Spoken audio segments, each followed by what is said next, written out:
Good morning. I'm Charles Kuralt, and this is Sunday morning. The sun is up again. We feel the first light of morning in our own ways, depending on our circumstances. In our country these mornings, many people awake to remember that they are under a sentence of death, condemned by the illness called AIDS. We are losing them, and losing what they might have given us. That is the subject of our cover story this morning, Lost Gifts. The reporter will be David Culhane. The AIDS epidemic has hit people in all parts of the country, in all walks of life. But the world of the arts, especially here in New York, has been particularly devastated.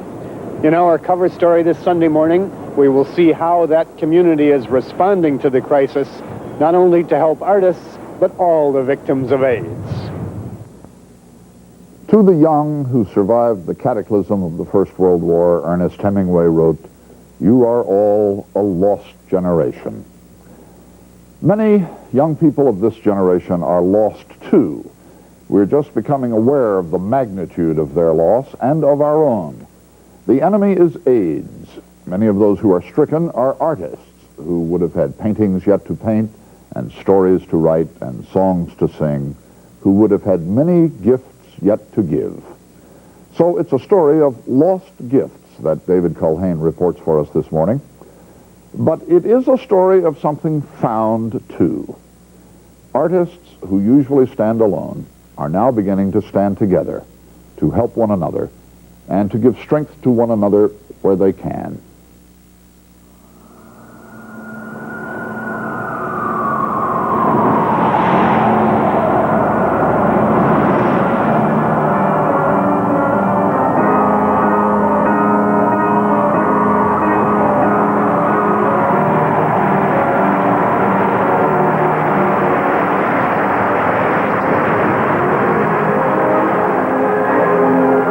New York, the capital of all the arts.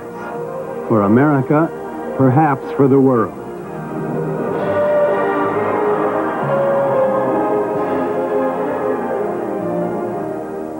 And tonight, that entire art world will be watching an extraordinary event at Carnegie Hall, in which musicians and singers from 7 different orchestras and opera companies will join together for the first time in a single concert. The artists were in rehearsal last week.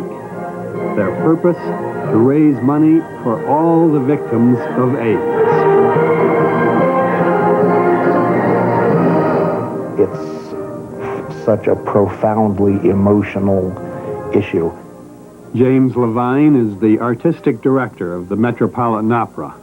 As this epidemic, this crisis has grown, there's much more awareness that as it increases geometrically, there must be more and more universal attention paid to stopping it and to doing what can be done for people who are already sick, doing what can be done for research, obviously.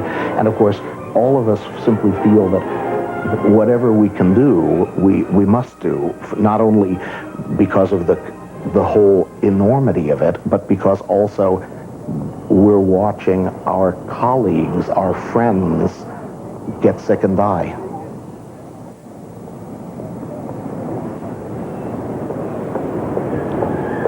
And every part of the world of the arts has been hit hard. Music, literature, theater, painting, fashion and design. Tonight, the Living with AIDS group needs your money, needs your support. A lot of effort has gone into this event this evening. A lot of designers, models, all of us have worked very hard to make it work. Now all I want out of all of you is money. This is both the dress and the mask is what you're bidding for. Can I have So you see, the arts are heavily hit and more publicized because the arts are so visible. The arts have also been very welcoming to people who are different. Kitty Carlisle Hart is the chairman of the New York State Council on the Arts. And the saddest thing of all is that creative people are at their most creative between the time that they're 30 and 45. And that's when most of the AIDS patients are dying. And we will notice this in the next 20 years of what we have lost in creativity because of this terrible scourge.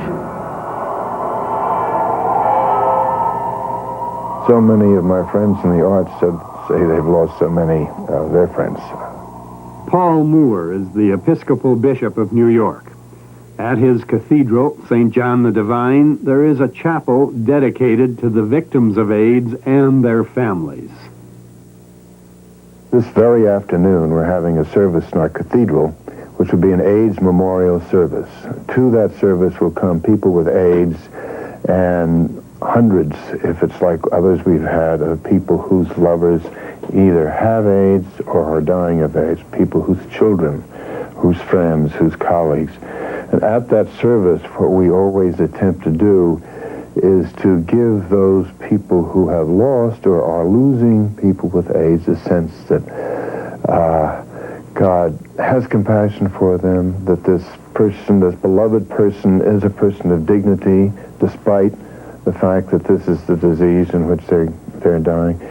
But some people in America have concluded that AIDS is a punishment visited by God on homosexuals. This is absurd superstition, obscene contravention of the idea of a just and loving God. 44,000 people in the United States are diagnosed as having AIDS. Already, 25,000 have died. Among the dead, Michael Bennett, director, choreographer, producer, and creator of Broadway's longest-running show, A Chorus Line. Paul Jacobs, pianist and harpsichordist for the New York Philharmonic and an internationally renowned authority on contemporary music. Actor Rock Hudson. It was, of course, Rock Hudson's death that put this on a kind of national awareness basis. I remember I was in Europe at the time, and that's when Time magazine and Newsweek magazine ran cover stories on this subject for the first time.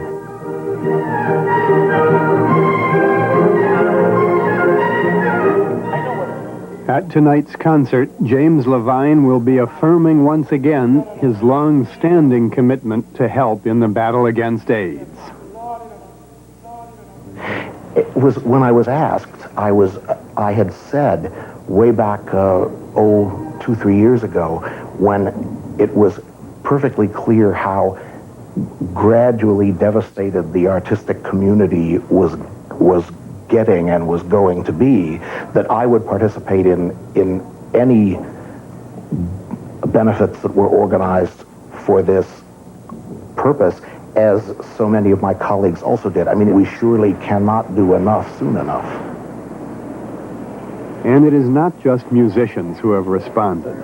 Art worth hundreds of thousands of dollars has been donated to raise money for AIDS research. As you know, there is no more important thing to do right now than to get rid of AIDS and make it a thing of the past. And unfortunately, that job has been left to us, to the people in the arts community.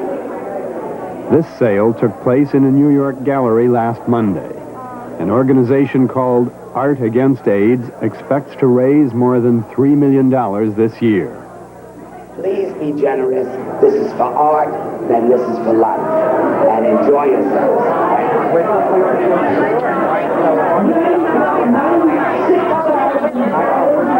Ross Bleckner is one of the artists who have contributed works for the project. In a sense, we have to get out for a moment of ourselves and our own involvement and partisan interests and understand that this is a situation that's not confined to a particular community of people. When people suffer, it's everybody's problem, and that everybody, in a way, has to not only empathize, but hopefully do something more. One painting Bleckner gave to the project deals directly with the AIDS epidemic. It is about the mounting numbers of the dead. the people who are dealing with it are very courageous, and I wanted to kind of stop for a second and commemorate that. One of those courageous people is Peter Kunz Alfersai.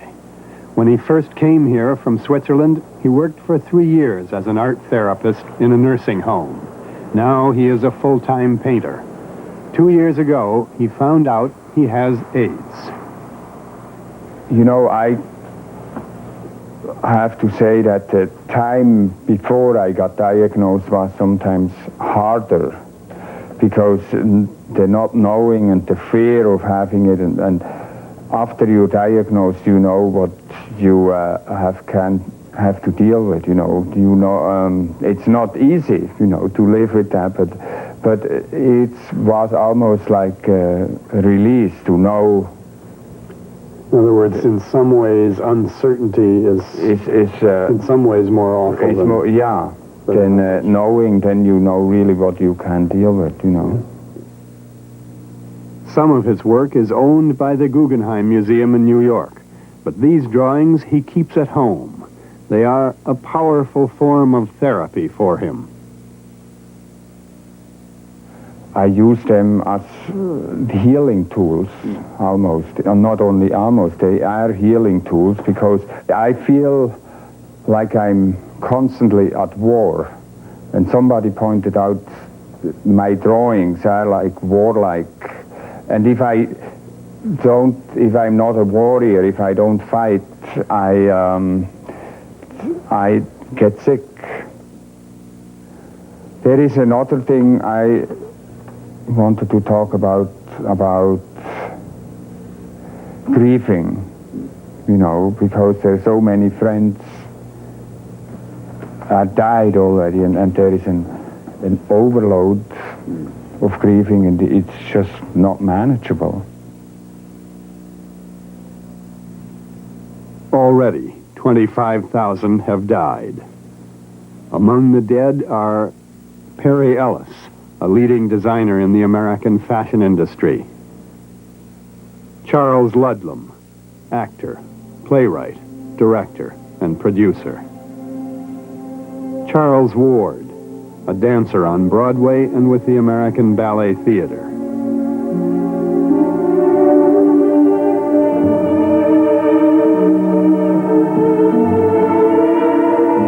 the world of the arts has been hit hard. But all the people we talked to said that the idea was not to give special attention or help just to artists, but to do something for all the people in all walks of life who are suffering from AIDS. James Levine. The original goal was to raise $1 million, and here we are, we haven't even done the concert yet, and we raised over $1.5 million, which only, I think, shows what a phenomenally deep and broad awareness there is and support there is. Terrible. Bishop Paul Moore.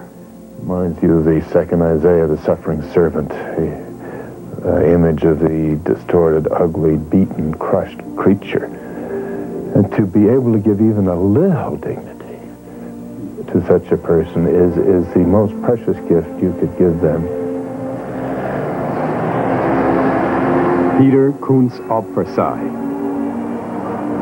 Yeah, I would say that the message is that you can be sick and still have a fulfilled life.